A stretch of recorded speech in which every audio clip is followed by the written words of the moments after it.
संसद में गृह मंत्री अमित शाह द्वारा बाबा साहेब अम्बेडकर पर दिया गया बयान जो इस वक्त चर्चाओं में बना हुआ है। विपक्ष लगातार अमित शाह के बयान का जमकर विरोध कर रहा है, उनसे माफी मांगने की बात की जा रही है। हालांकि बीजेपी शाह के बयान का लगातार बचाव कर रही है। विपक्षी दलों द्वारा लगातार प्रदर्शन किया जा रहा है। विपक्ष के तमाम दलों के नेताओं का बयान भी सामने आ रहा है। ये मुद्दा बीजेपी के लिए मुसीबत बन गया है। वहीं अब लोक गायिका नेहा सिंह राठौर का भी अंबेडकर विवाद पर बड़ा बयान सामने आया है। वैसे नेहा सिंह राठौर अक्सर बीजेपी को घेरते हुए नजर आती है। इस बार भी अंबेडकर विवाद पर नेहा सिंह राठौर ने पहले एक्स पर एक पोस्ट के जरिए अपना गुस्सा जाहिर किया, फिर बाद में एक वीडियो जारी कर कहा कि बाबा साहेब के बारे में सबसे बड़ा झूठ ये कि वो सिर्फ दलितों के नेता थे। सच तो ये कि वो देश भर की महिलाओं के लिए भगवान बनकर आए थे। वीडियो सुनाने से पहले आपको दिखाना और बताना चाहेंगे कि एक्स पर नेहा सिंह राठौर ने जो पोस्ट किया है उसमें क्या कुछ लिखा है। नेहा सिंह राठौर लिखती है कि भाजपा का शासन आते ही देश दलितों और आदिवासियों के लिए नर्क बन जाता है। कभी उन्हें मल खिलाया जाता है, कभी उन पर पेशाब किया जाता है।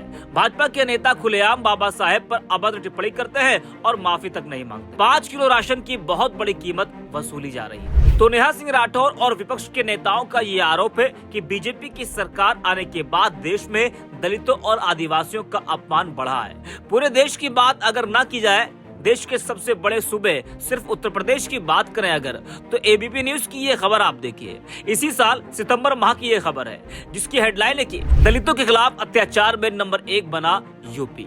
तो देश के सबसे बड़े सूबे का हाल ये है। अब आपको हम नेहा सिंह राठौर का वो वीडियो दिखाते और सुनाते हैं जिसमें बाबा साहेब अम्बेडकर विवाद पर वो क्या कुछ कह रही है, जरा वो भी आप सुनिए। बाबा साहेब भीमराव अंबेडकर के बारे में सबसे बड़ा झूठ ये है कि वो सिर्फ दलितों के नेता थे। सच तो ये है कि अगर डॉक्टर अंबेडकर दलितों के मसीहा हैं तो महिलाओं के लिए भी भगवान से कम नहीं है। ये डॉक्टर अंबेडकर ही थे जिन्होंने भारत में महिलाओं को वोट देने का अधिकार दिलवाया, वरना स्विट्जरलैंड जैसे देशों में भी महिलाओं को ये अधिकार 1971 में जाकर मिल पाया। जिस जमाने में महिलाएं 4 दीवारी में बंद रहा करती थी, डॉक्टर अंबेडकर ने उस दौर में कामकाजी महिलाओं को मातृत्व अवकाश दिलवाया, वरना अमेरिका जैसे देश में भी महिलाओं को यह अधिकार 1993 में मिला। महिलाओं को नहीं भूलना चाहिए कि उन्हें संपत्ति में बराबर अधिकार दिलाने की वकालत भी डॉक्टर अंबेडकर ने ही की थी। ध्यान रहे कि बाबा साहेब ने मनुस्मृति को सिर्फ इसलिए नहीं जलाया था कि इसमें दलित विरोधी बातें लिखी थी, बल्कि इसलिए भी जलाया था क्योंकि इसमें महिलाओं को गुलाम बनाने के तरीके लिखे थे। कुल मिलाकर देश की महिलाओं को याद रखना चाहिए कि भारत में महिला अधिकारों की लड़ाई लड़ने वाले योद्धा डॉक्टर अंबेडकर जी ही हैं। जय भीम, जय भारत। तो सुना आपने, तो गृह मंत्री अमित शाह के संसद में डॉक्टर भीमराव अंबेडकर पर दिए गए बयान से लगातार सियासी हंगामा मचा हुआ है। कांग्रेस, सपा समेत तमाम विपक्षी दल लगातार बीजेपी पर अमित शाह पर हमलावर हैं। तो नेहा सिंह राठौर भी कहाँ पीछे हटने वाली थी, उनको भी बीजेपी पर हमला बोलने का एक बड़ा मौका मिल गया।